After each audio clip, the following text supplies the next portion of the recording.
Depuis mai 2011, il annonce par Georges Grady, le directeur de l'European Tour, de l'arrivée de la Ryder Cup en France en 2018. La Fédération française de golf et le circuit européen entretiennent une relation privilégiée. Un rapprochement qui devrait encore s'accentuer dans les prochains mois.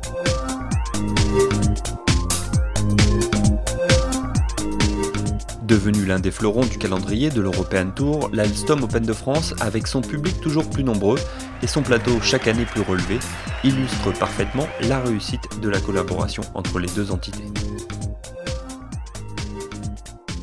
C'est un plaisir d'échanger, de travailler avec eux chaque semaine un peu plus. Notre collaboration dans le cadre de la construction de la Ryder Cup 2018 le prouve. Nous travaillons main dans la main et puis nous serons ensemble en Écosse pour la Ryder 2014 et ils seront totalement avec nous pour les 4 années qui viennent et finir notre travail pour la Ryder Cup 2018. L'Alstom Open de France prend de plus en plus d'allure, d'importance sur le tour européen. Le terrain a fait beaucoup de progrès suite à l'annonce de l'accueil de la Ryder Cup en 2018. On est très content avec le progrès qui a été fait et c'est vraiment un bon travail d'équipe. Le golf national est bien sûr l'objet de toutes les attentions de part et d'autre, et toutes les opérations visant à préparer l'Albatros pour le grand jour sont faites en concertation entre les deux parties et une implication totale des équipes dédiées au terrain. On va fermer l'Albatros depuis l'Open 2015 pendant une période de 9 mois, ça dépend de l'hiver. C'est là quand on va faire les plus gros travaux.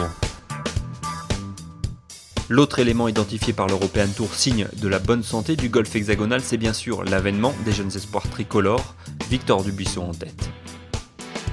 Ce n'est pas un hasard, c'est le résultat des bels investissements qui ont été faits par la fédération. C'est l'infrastructure qui est mise en place depuis plusieurs années. Et maintenant, ça commence à accueillir le résultat de ces bels investissements et ces bonnes infrastructures. Petit passage de génération là, c'est Victor qui a vraiment saisi l'opportunité l'année dernière en Turquie.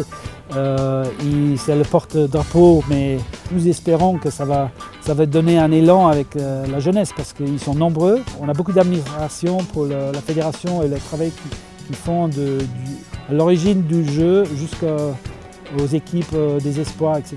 Aussi bien les filles que les garçons. À 4 ans de la grande échéance et au lendemain d'un Alstom Open de France très réussi, les relations entre la fédération et le circuit européen sont donc au beau fixe.